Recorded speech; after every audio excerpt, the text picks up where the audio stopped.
أشهد أن عليا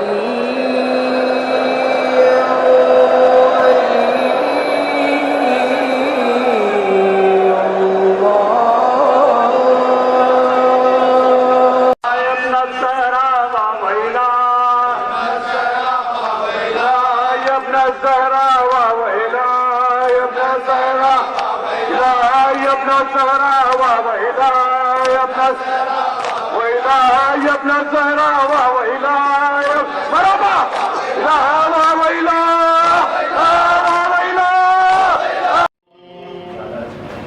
الحمد لله رب العالمين والصلاة والسلام على أشرف الأنبياء والمرسلين خاتم النبيين بالقاسم محمد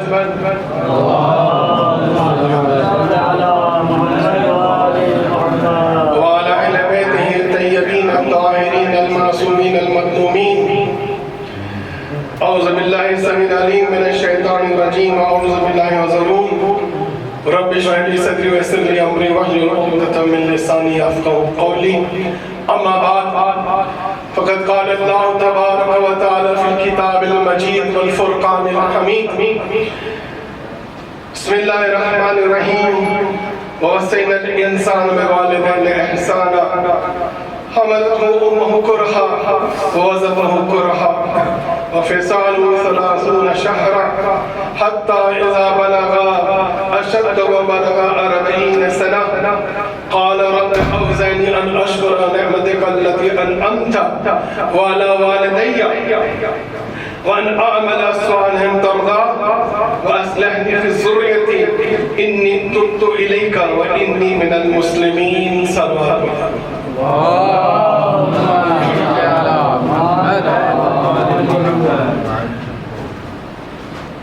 سب سے پہلے تو میں کوئی خطیب نہیں ہوں، ایک ادنا سے طالب علم.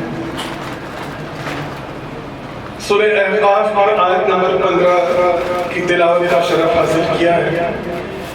یہ وہ آیت کریمہ ہے کہ جس آیت کے اندر نہ کوئی نبی شامل ہے نہ کوئی امام شامل ہے. یہ صرف اور صرف مختص ہے امام حسین کی ذات سے. آج کی مجلس میں کچھ وہ خصوصیات بیان کروں گا امام حسین علیہ السلام کی جو نہ ان کے نانا کو ملی، نہ جو ان کے والد کو ملی، نہ ان کے بھائی امام حسن کو ملی. صرف اور صرف وہ کچھ خصوصیات ہیں مختلف سورسز سے.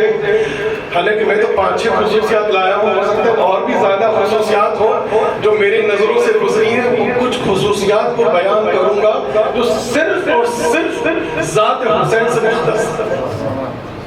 سب سے پہلا امتیاز جو ہے وہ اس آیت سورہ احقاف کی آیت نمبر 15 کا جو مصداق کیا کہتی ہے آیت؟ یاد کہتی ہے وَوَصَّيْنَا الْإِنسَانَ بِوَالِدَيْهِ إِحْسَانًا، کہ ہم نے وصیت کی اس انسان کو کہ اپنے ماں باپ کے ساتھ احسن طریقے سے نیک عمل کرے، ان کے ساتھ اچھا سلوک رکھے. وَحَمَلَتْهُ أُمُّهُ كُرْهًا، اس انسان کی والدہ نے اس کو اپنے شکم میں اپنے پیٹ میں رکھا کرہا، تکلیف کے ساتھ. جو اس انسان کی والدہ کو معلوم ہوا کہ اس بچے پر تکلیف آنے والی ہے، مصیبت آنے والی، وہ غمگین رہتی ہے. کرہا، وہ ماں تکلیف میں تھی. وہ وضعتہ کرہا، اور یہ بچہ یہ انسان جب جنم لینے کے بعد بھی اس کی ماں تکلیف میں تھی اس کے مستقبل کے بارے میں. ماں اس انسان کی ماں سوچتی تھی کہ اس بچے کا مستقبل کیا ہوگا. کرہا، تکلیف میں تھی، غم میں تھی. آگے بڑھتی وہ فیصال ہوا شہرہ، اور یہ مدت جو تھی 30 مہینے تھی. حتیٰ اذا بلغ اشد و بلغ 40 سنہ، حتیٰ کہ یہ انسان جب 40 سال کا ہوا. قرآن کہتا ہے تو اس انسان نے کہا قال رب اوزعنی ان اشکر ان نعمتک التي انعمت علی، پروردگار پروردگار قال الانسان، اس انسان نے کہا کہ پروردگار مجھے ایسی توفیق دے کہ جس کے اس توفیق کے ذریعے سے میں تیری نعمتوں کا شکریہ ادا کر سکوں. علیہ، جو نعمتیں تو نے مجھ پر نازل کی، وعلی والدیہ، اور میرے ماں باپ پر تو نے جو نعمتیں نازل کی ہیں اس کا میں احسن طریقے سے مجھے توفیق دے کہ میں اس کا شکریہ ادا کر سکوں. وَأَنْ أَعْمَلَ صَالِحًا تَرْضَاهُ، اور ایسا عمل کروں جس سے وہ عمل جو تیرے لیے پسندیدہ ہے، جس سے تو راضی ہو جائے. وَأَصْلِحْ لِي فِي ذُرِّيَّتِي، اور پروردگار میری نسل سے ہی امامت کو جاری کر دیا. وَأَصْلِحْ لِي فِي ذُرِّيَّتِي وَإِنِّي تُبْتُ إِلَيْكَ، میں تو ہمیشہ ہی تیرے پاس آیا ہوں. وَإِنِّي مِنَ الْمُسْلِمِينَ، اور پروردگار میں تو ہمیشہ سے مسلمانوں میں رہا ہوں. تو عزیزان گرامی، یہ آیت کا مصداق کون؟ علماء کہتے ہیں، کچھ علماء مفسرین کہتے ہیں کہ یہ آیت جو ہے حضرت یحییٰ کے بارے میں، کچھ مفسرین کا کہنا ہے کہ حضرت عیسیٰ کے بارے میں، کیونکہ آیت کہتی ہے 30 شہر کہ 30 مہینے، 6 مہینہ جو حضرت کا عقل مدت جو تھی 6 مہینہ، اور 24 مہینے کیا ہے جو دودھ پلانے کے جو ہوتے ہیں، 24 مہینہ دودھ پلانے کا اور 6 مہینہ عقل متحالین کاملین جو قرآن کی آیت ہے. تو اکثر جو دودھ پلانے کا جو مدت ہے کتنا ہے 24 مہینہ، اور 6 مہینہ عقل مدت حمل، یہ ہوتا ہے 30 مہینے. تو پوری دنیا میں صرف 3 ہستیاں ایسی ہیں کہ جن کا حمل 6 مہینے میں ہے. ایک تو حضرت عیسیٰ نبی، دوسرے حضرت یحییٰ نبی، اور تیسرے امام حسین علیہ السلام. ایک صلوات پڑھیں محمد.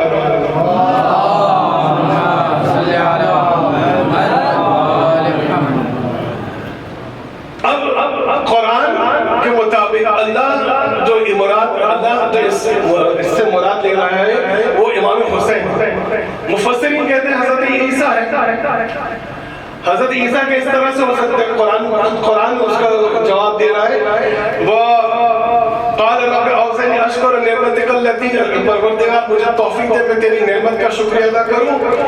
وہ التی انعمت علیہ وعلی والدیہ، اور میری ماں باپ پہ تو نے نعمتیں نازل کی. عیسیٰ کو تو باپ ہی نہیں تھا. آیت کیا کہتے ہیں؟ والدیہ، ماں اور باپ پر جو نے نعمتیں نازل کی اس کا شکر ادا کرنے کی مجھے توفیق دے. تو خود قرآن جواب دے رہا ہے کہ اس آیت سے عیسیٰ مراد نہیں ہے. دوسرے یہ کہ سارے مفسرین کہتے ہیں یحییٰ 35 سال کے جب ہوئے تو انہیں ذبح کر دیا گیا. آیت کیا کہتے ہیں؟ اذا بلغ 40 سنہ، آیت خود جواب دے رہی ہے کہ وہ انسان 40 سال کا ہوا. اس کا مطلب یحییٰ بھی اس سے خارج ہو گئے، یحییٰ بھی اس کے اندر شامل نہیں ہے. تو کون ہے وہ 3 ہستیاں میں سے 2 تو خود قرآن نے جواب دے دیا، تیسرا خود امام حسین علیہ السلام کی ذات ہے. یہ ہے پہلا امتیاز. سورہ احقاف کی آیت نمبر 15. ایک صلوات پڑھتے ہیں.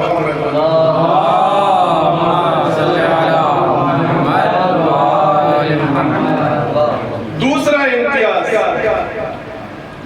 جب 3 شعبان امام حسین کی ولادت ہوئی، تو ولادت جب ہوئی تو پہلی وحی اللہ نے نازل کی. بولے تب حسین ابن علی کان لیلۃ الجمعہ، امام حسین کی ولادت لیلۃ الجمعہ کو ہوئی. وَأَوْحَى اللَّهُ إِلَى مَالِكِ النِّيرَانِ، جہنم کے دروغہ کو پہلی وحی ہوئی. دروغہ جہنم خدا نے وحی کی، آج کی رات حسین دنیا میں آیا ہے، جہنم کی آنکھ کو ٹھنڈا کر. دیکھیں جہنم میں جل کون رہا؟ جہنم میں رسول کے دشمن جل رہے ہیں، جہنم میں اللہ کے دشمن جل رہے ہیں، جہنم میں اماموں کے دشمن، مولا علی کے دشمن، کتابوں کے دشمن جل رہے ہیں. مگر با حسین کا کرم ہے کہ دوستوں کے لیے تو کرم ہے، دشمنوں کے لیے بھی کرم بن گئے کہ جس رات دنیا میں آئے جہنم کی آنکھ کو ٹھنڈا کیا گیا. یہ حسین کا کرم ہے. ایک سوال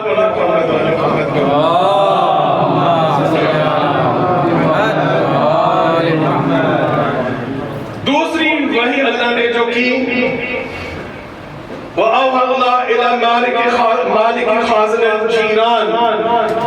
جنت کے جو انچارج تھا، رضوان جنت جو اس کا جو انچارج تھا، سپروائزر، اس کو وحی کی کہ آج کی رات جنت کو آراستہ کیا جائے. جنت تو آلریڈی ڈیکوریٹڈ ہے نا، مگر نئے سرے سے آراستہ کیا جائے، جنت کو ڈیکوریٹ کیا جائے. کیوں؟ کیونکہ آج کی رات حسین آ گئے. تو آپ عزیزان گرامی مجھے انصاف سے بتائیں، اگر ہم 3 شعبان کو حسینیہ، ہمارے حسینیہ کو آراستہ کرتے، ڈیکوریٹ کرتے ہیں، تو یہ کیوں؟ کیونکہ مرضی رب ہے. جب جنت کو ڈیکوریٹ کیا جا رہا ہے تو جس جگہ کو حسین سے نسبت دی جائے اسے بھی آراستہ کرنا چاہیے. ایک سلوات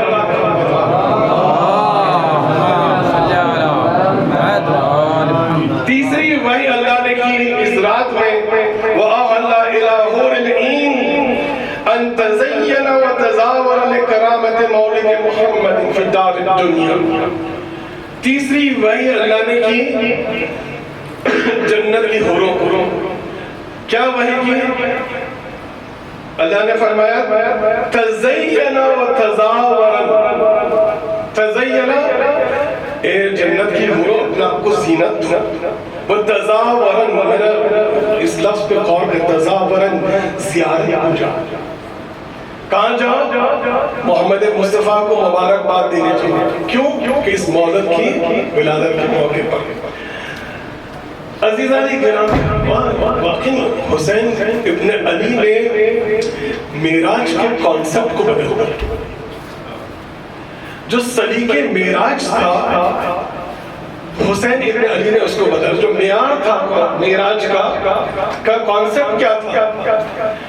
حسین ابن علی کی شہادت سے پہلے معراج کسے کہتے تھے؟ جب اوپر والا نیچے آتا تھا، جب عرش والا فرش پہ آتا، معاف کرنا، جب فرش والا عرش پہ جاتا تھا، نیچے والا جب اوپر جاتا تھا تو اسے معراج کہتے تھے. لیکن حسین ابن علی کی ولادت کے شہادت کے بعد کیا معراج کا کانسیپٹ کیا ہو گیا؟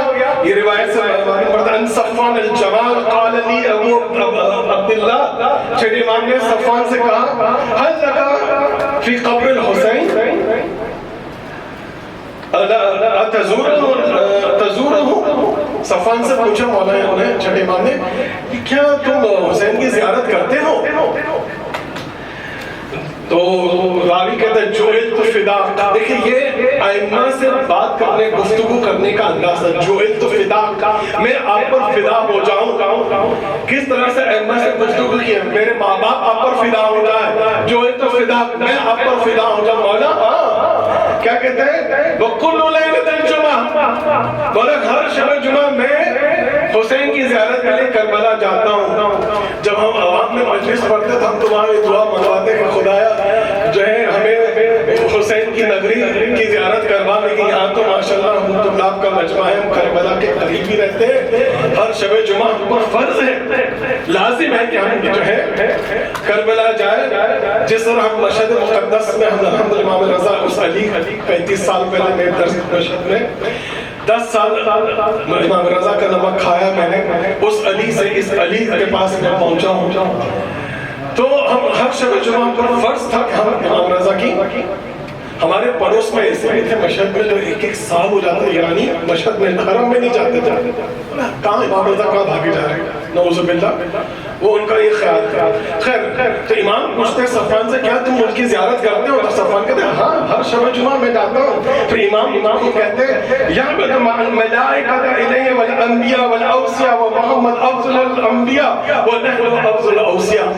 کیونکہ ہر شب جمعہ کیا چھٹے امام فرماتے ہیں کہ خود سارے انبیاء سارے اوصیاء کربلا آتے ہیں. دیکھیں کیا ہے، عرش والے فرش پر آ رہے ہیں. یہ ہے معراج کا کانسیپٹ پورا بدل دیا کہ اوپر والے جب نیچے آ رہے ہیں. یہ معراج کو حسین ابن علی نے کر دیا کہ خدا ہمیں زیارت کی توفیق دے کہ ہمیں انشاءاللہ حسین کی قریب رہتے ہیں تو زیارت کرتے رہتے.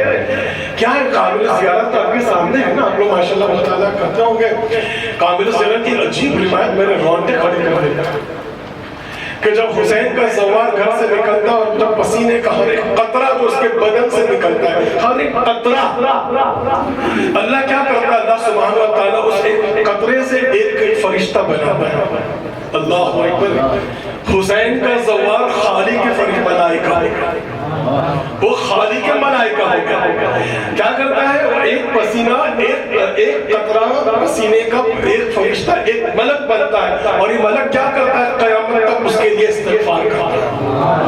ایک سلوات پڑھو محمد والا.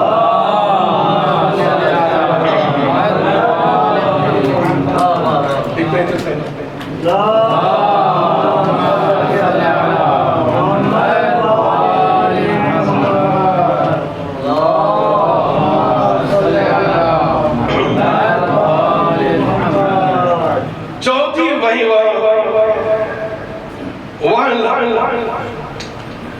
وَاللَّهُ إِلَى الْمَلَائِكَةِ قُومُوا صُفُوفًا بِالتَّسْبِيحِ وَتَحْمِيدِ وَتَمْجِيدِ وَتَقْدِيسِ وَتَقْبِيرِ. چوتھی وہی اللہ نے اس رات میں سارے ملائکہ بھیجے.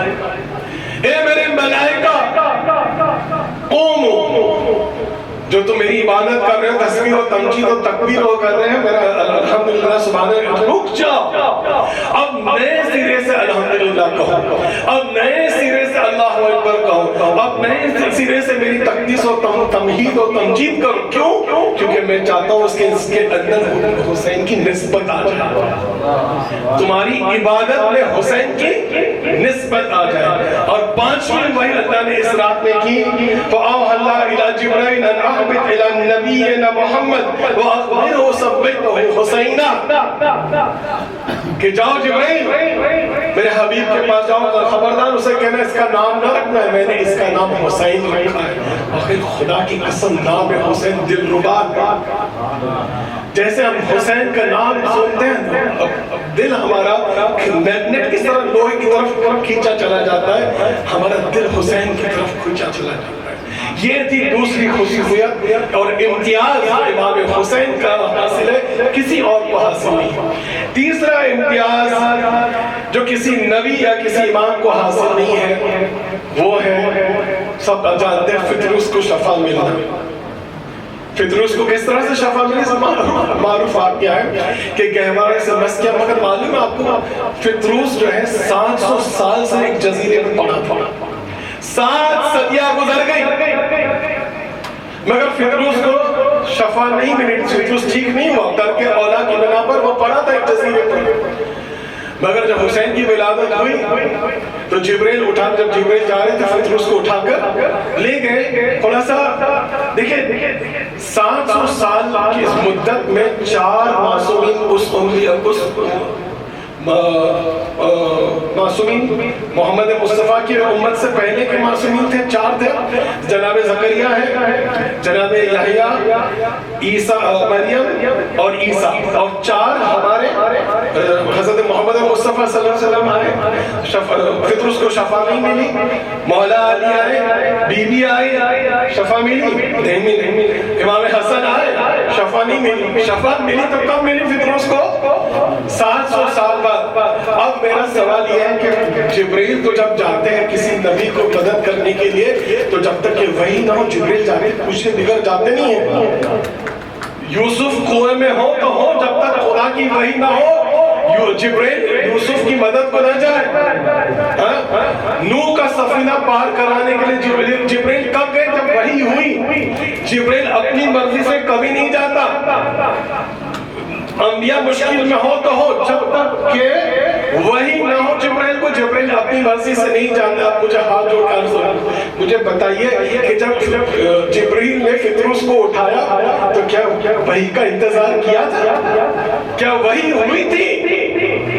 تو میرا دل یہ کہتا ہے کہ ہو سکتا ہے شاید یہ کہ انبیاء کے در پہ جانے کے لیے اپروول کی ضرورت ہے، ائمہ کے دروازے پہ آنے کے لیے پری اپرووڈ ہے، اس میں اپروول کی ضرورت نہیں ہے. ایک خلوات پڑھنے معاف کروا رہے ہیں.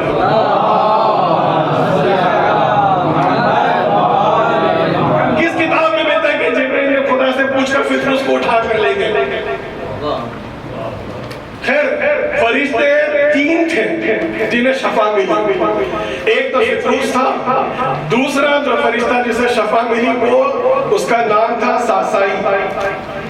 ساسائی وہ فرشتہ تھا کہ اس کو شفا ملی حسین کے بدن سے مس کرا. فطروس کو شفا کس طرح سے ملی؟ گہوارے کو مس کرنے سے. ساسائل کو شفا ملی حسین کے بدن کو مس کرنے کی بنا. اور تیسرا فرشتہ اور ایک تھا جس کا نام تھا دردائی. یہ دردائی اس کے 16,000 پر تھا اور ترک اولاد کی بنا پر اللہ نے اس کے سارے پر کو کاٹ دیا. یہ ایک جزیرے پر دور پڑا تھا. جب اسے معلوم ہوا کہ حسین کی ولادت ہوئی ہے تو اس نے دور سے توسل کیا, دور سے حسین کو پکارا. یہ خدا تجھے حسین ابن علی کی ذات کی قسم ہے, میرے پر مجھے لوٹا دے. بس دور سے اس نے حسین کا واسطہ دیا. اللہ نے اسے 32,000 پر دیا. 16,000 پر من فضل ربی اور 16,000 پر من فضل حسین. اب ذرا غور کریں, دیکھیں ساسائن کو شفا ملی بدن کے ذریعے, تو اللہ نے سوچا اگر بدن اویلیبل ہے تو ساسائن کو شفا مل گئی. اگر بدن حسین کا اویلیبل نہیں ہو تو نسبت میں شفا رکھ دی, گہوارے میں شفا رکھ دی. ہاں, فطروس کو شفا ملی کس طرح سے؟ گہوارے سے, نسبت کے ذریعے سے.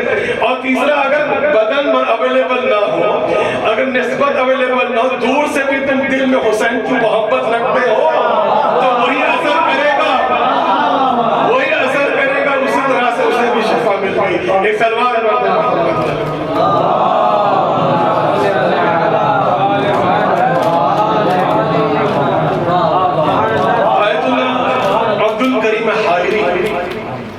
جو مؤسس حوض علم قم, آج سے تقریباً 80-100 سال. ہمارا نجف کا حوضہ تو 1000 سال کی تاریخ ہے. قم کا حوضہ تو ابھی 80 سال, تقریباً 100 سال 90 سال پہلے بنا ہے. اس کے جو جنہوں نے بنیاد رکھی عبدالکریم حائری, ان کا واقعہ عرض کرتا ہوں اگر آپ سننا پسند کریں گے. ایک سال بعد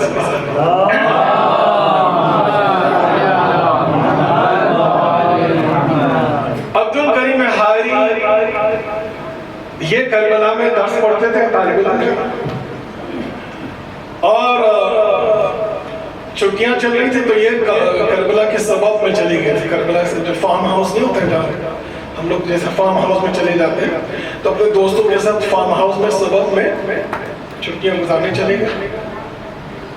اب وہاں پر انہوں نے منڈے رات کو خواب دیکھا, جیسے آج منڈے ہے, یہ منڈے رات کا 2 شنبہ کو خواب دیکھا. اور خواب میں کسی نے کہا عبدالکریم 3 دن بعد تمہاری موت ہے, تم دنیا سے جانے والوں سامان سفر باندھ. جب ان کی آنکھ کھولی تو انہوں نے سوچا منڈی کی رات کے خواب کا کوئی تعبیر نہیں ہے. انہوں نے اعتنا نہیں کی, کچھ پرواہ نہیں کی. خیر, تیسرا دن جب جمعرات آیا اور شیخ عبدالکریم حائری کو تھوڑا بخار آیا, بدن لرزنے لگا. اور جب بدن لرزنے لگا تو کیا ہو رہا ہے مجھے, پھر ان کا بدن کانپنے لگا. تو دوستوں نے کمبل جو ہے انہیں کمبل اڑایا. پھر 3-4 کمبل رکھنے کے باوجود بدن ان کا کانپ رہا. تو ان کو خواب یاد آ گیا کہ 3 دن بعد تمہاری موت ہے. تو ان کو ابھی یقین ہو گیا تو میں دنیا سے جا رہا ہوں. تو عبدالکریم حائری مؤسس حوض علم قم کا توسل دیکھو تو, اور منکر و نکیر کو دیکھ کے آ گئے روح قبض کرنے کی. منکر نکیر دونوں فرشتے آئے ہیں اور یہ جو ہے قریب ہے جو میری روح قبض ہونے والی ہے. اسی وقت قلب سے انہوں نے متوسل ہوئے امام حسین سے اور کہا مولا آپ کی ماں فاطمہ زہرا کے حق کا واسطہ ہے, میری عمر کو, میری ابھی بھری جوانی ہے, میری عمر کیا مرنے کی عمر ہے. قلباً انہوں نے توسل کیا امام حسین, مگر امام حسین کو ان کی ماں کا واسطہ. دیکھیں جب کسی میرے استاد محترم کا کہنا ہے کہ جب بھی کسی امام کے حرم میں جائے نا, اب قاسمین جائیے, مشہد جائیے, کربلا جائیے, بی بی فاطمہ کا واسطہ. ایک فطری بات ہے, بیٹیاں کس سے مانوس ہوتی ہیں؟ باپ سے. اور بیٹا کس سے مانوس ہوتا ہے؟ ماں سے. جناب سیدہ ام الائمہ 11 اماموں کی ماں ہے. ہر امام جناب سیدہ کو چاہتا. خود چھٹے امام کو جب بخار آتا تھا کیا کہتے تھے؟ جب چھٹے امام کو جب تکلیف آتی تھی، یا جدہ یا زہرا، یہ فاطمہ کو پکارتا. تو ان کا واسطہ دے کے آپ دعا کریں، آپ کی دعا انشاءاللہ جلدی مستجاب ہو جائے. تو انہوں نے توسل کیا اور ان کو جو ہے ایک فرشتہ جلدی دوڑتے دوڑتے ہے کہ ملک الموت سے کہا کہ رک جاؤ، ہم نے امام حسین کا حکم ہے کہ ہم نے اس کی عمر کو اور بڑھا دیا ہے. اور عبدالکریم حائری کہتے ہیں کہ بس وہ تو چلے گئے مگر 15 دن تک ابھی تو روح قبض نہیں ہوئی تھی. وہ میری روح کہاں سے قبض ہوتی؟ پیروں سے شروع ہوئی نا. تو یہاں سے ابھی تو پیروں میں پروسیجر شروع ہوا تھا. اور جب وہ ملک الموت چلا گیا، اس کا درد مجھے 15 دن تک مجھے کمزوری رہی. 15 دن تک مجھے سوپ پلایا گیا تب تاکہ میں ٹھیک ہوں. خلاصہ یہ ہے کہ نام حسین میں بھی وہی شفا ہے. ایک سب بات کرتے ہیں محمد والے محمد پر.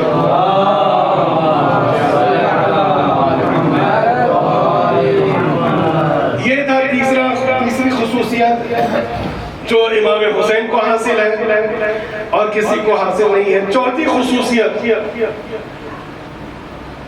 امام حسین جو اپنے نانا کی پشت پر سوار ہے، پشت پر سوار ہے اور پیغمبر نماز پڑھا رہے ہیں. مشہور واقعہ ہے، پیغمبر نماز پڑھا رہے ہیں اور نوازا پشت رسول پر آگے. دیکھیں ہمارے لیے کیا حکم ہے؟ اگر ہمارا نوازا، ہم نماز پڑھ رہے ہیں، ہماری پشت پر آ جائے تو ہمیں کیا کرنا ہے؟ نماز بچانا ہے، نوازے کو گرانا ہے. مگر پیغمبر نوازے کو گراتے نہیں ہیں بلکہ سجدے کو توڑ دیتے. سبحان ربی الاعلیٰ و بحمدہ. حسین ابھی بھی ہے سبحان اللہ. 70 مرتبہ ذکر سجود کو پیغمبر نے توڑ لیا. آپ مجھے انصاف سے بتائیں کہ نماز میں تو غیر اللہ کا خیال آنا حرام ہے. اب پیغمبر کی نماز میں حسین کا خیال آیا ہے نہیں آیا؟ کیا پیغمبر کی نماز کے بارے میں کیا کسی کا کیا خیال ہے؟ خیر، پیغمبر حسین کو نہیں گرا رہے ہیں پشت پہ سے. کیوں نہیں گرا رہے؟ جب تک کہ خود جبرائیل نے کہا جب تک کہ خود حسین نہ اتر آئے کہ میرا حبیب اللہ کے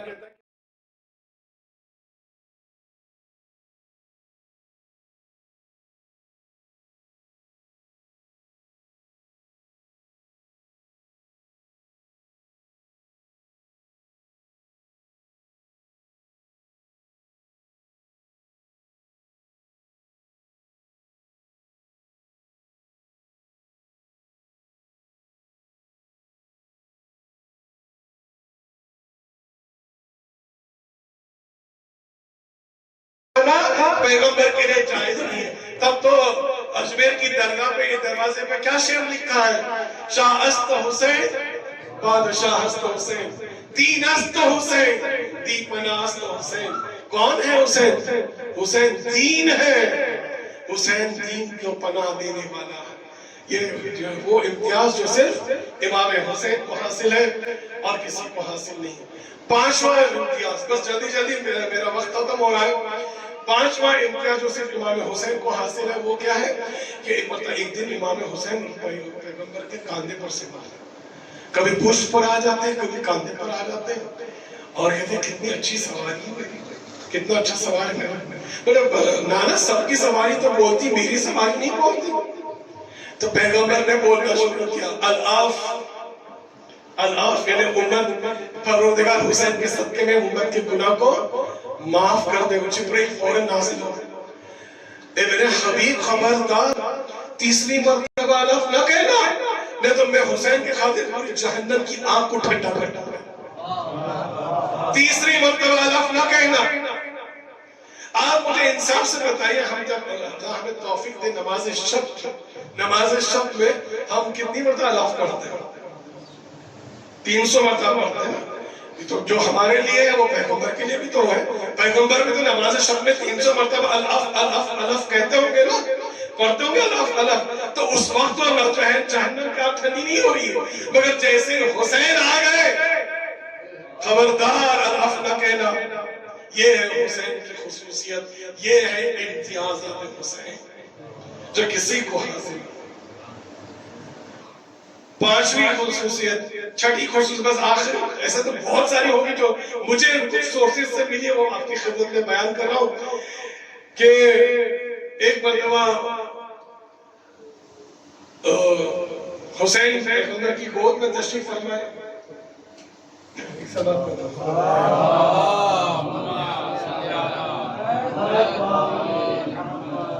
پیغمبر کی گود میں تشریف فرمائے.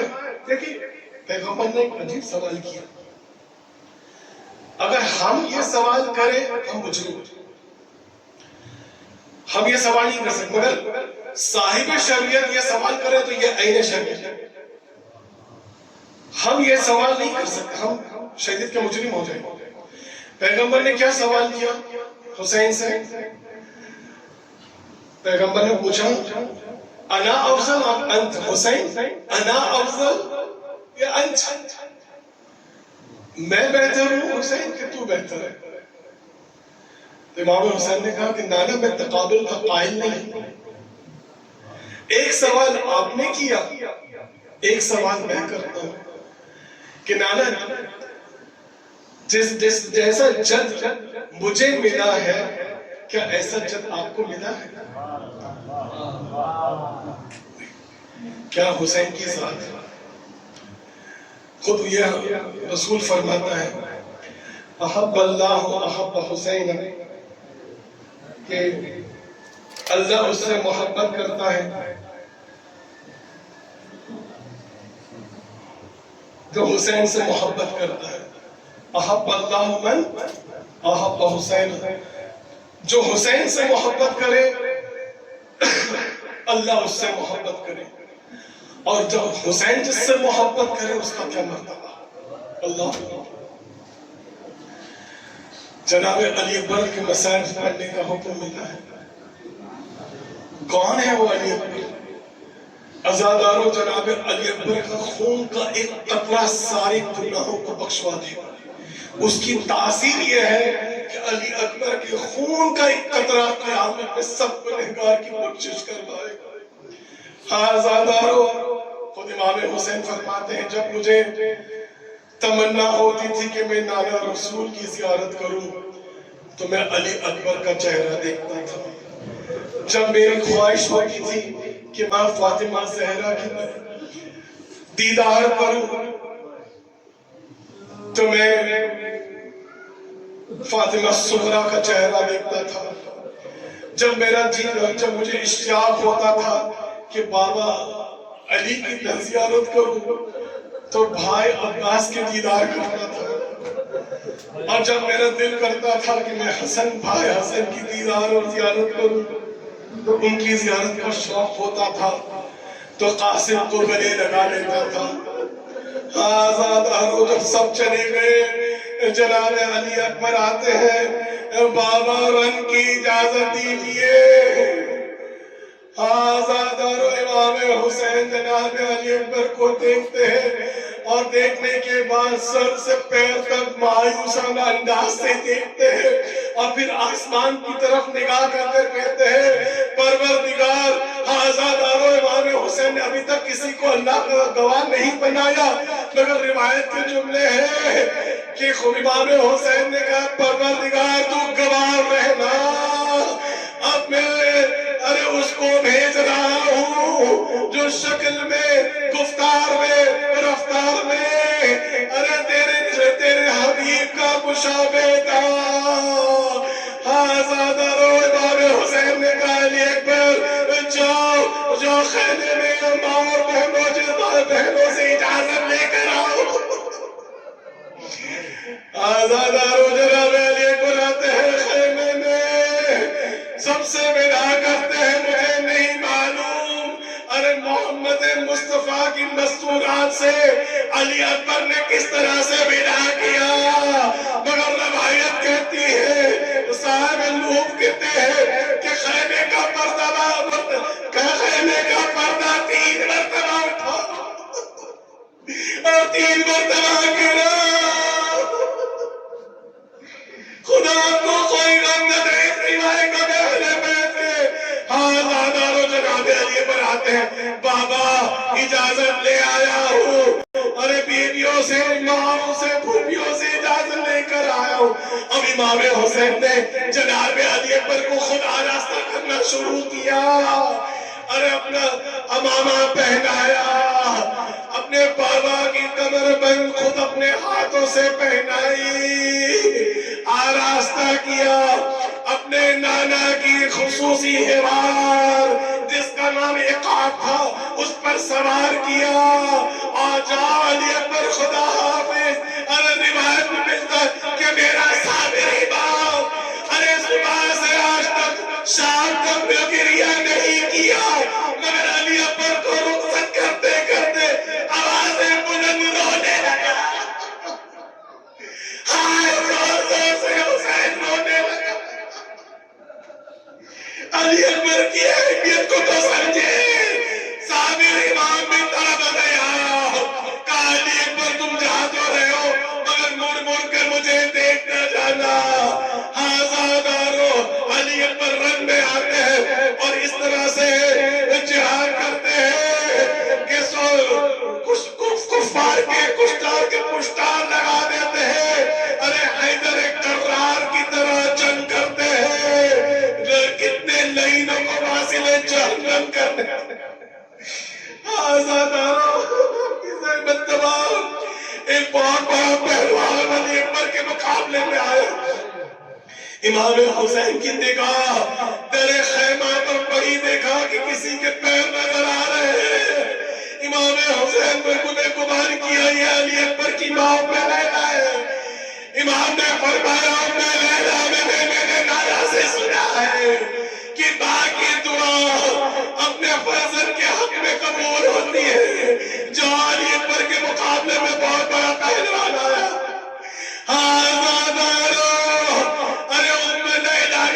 سر کے بال بکھرے، ہاتھوں کو بلند کیا اور دعا کی، اے یوسف کو یعقوب سے ملانے والے،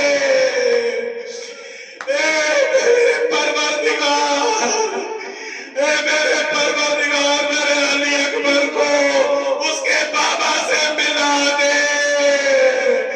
آزاداروں علی اکبر نے ارے اس مجرم کو واصل جہنم کر کے جب لڑتے رہے، ارے کچھ عرصہ لڑنے کے بعد مجلس ختم ہو گئی، ایک لائن میں کمینگاہ سے نکل کر علی اکبر کے سر پر وار کیا، ارے سر شکافتہ ہوا، دوسرا لائن میں ایسا نیزہ ڈالا کہ کلیجے میں پیوست ہوا، علی اکبر گھوڑے سے گرے، بابا میرے بابا میرا آخری سوال قبول کرے۔ آزاداروں جیسے علی اکبر کی آواز آئی، ارے میرے آقا حسین نے کہا علی اکبر ارے تیری شہادت کے بعد اب دنیا میں رہنا بیکار ہے۔